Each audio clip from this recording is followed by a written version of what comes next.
एक महिला और उसके 2 बच्चों की छाल थाना क्षेत्र के ग्राम कीदा में मिली संदिग्ध लाश के सनसनीखेज मामले में एक बड़ा अपडेट सामने आया है।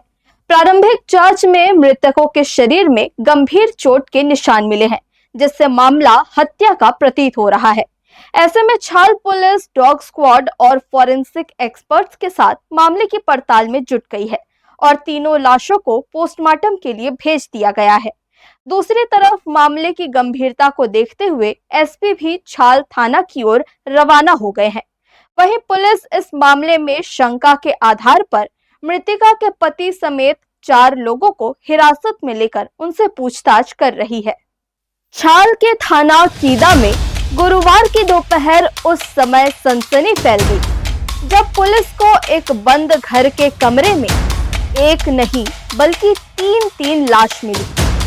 यह लाश किसी और की नहीं थी बल्कि गांव के ही महेंद्र साहू की पत्नी सुकांती साहू उम्र 35 साल और उसके 2 बच्चों युगल 17 और बेटी प्राची 12 साल की थी। बताया जाता है कि मृतका सुकांती का पति महेंद्र साहू रोजी मजदूरी का काम करता है और काम के सिलसिले में ही सोमवार को वह घर से निकल गया था।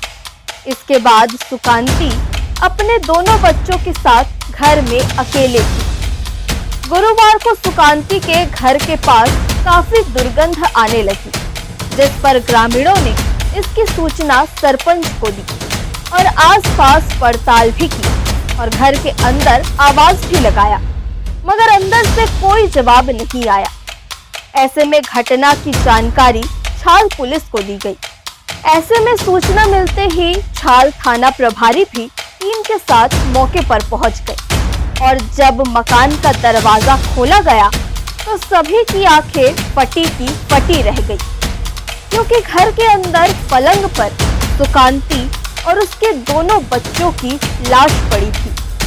लाश 3 से 4 दिन पुरानी हो चुकी थी, जिसके कारण उसमें से बदबू भी आने लगी थी। लिहाजा पुलिस ने मृतका सुकांती के पति महेंद्र साहू को इसकी सूचना दी और सिसरिंगा से लगे जमा बीरा से उसे गांव बुलवाया और उसके बाद शुक्रवार को मौके पर ही पंचनामा की कार्रवाई करते हुए आगे की विवेचना शुरू की। पुलिस के अनुसार प्रारंभिक जांच में मृतकों के शरीर, सिर और गले में चोट के निशान मिले हैं। ऐसे में प्रथम दृष्टया अब मामला हत्या का प्रतीत हो रहा है और पुलिस सभी पहलुओं पर मामले की पड़ताल कर रही है। इसमें प्रथम दृष्टया शक की सुई मृतका के पति पर घूम रही है। ऐसे में पुलिस द्वारा मृतका के पति सहित 4 लोगों को हिरासत में लेकर उनसे पूछताछ की जा रही है। वहीं तीनों लाशों को पोस्टमार्टम के लिए भेज दिया गया है। इधर मामले की गंभीरता को देखते हुए पुलिस अधीक्षक भी छाल के लिए रवाना हो गए हैं। संभावना व्यक्त की जा रही है कि शाम तक पुलिस मामले की गुत्थी सुलझा लेगी। हर्ष न्यूज के लिए देवेश देवांगन की रिपोर्ट।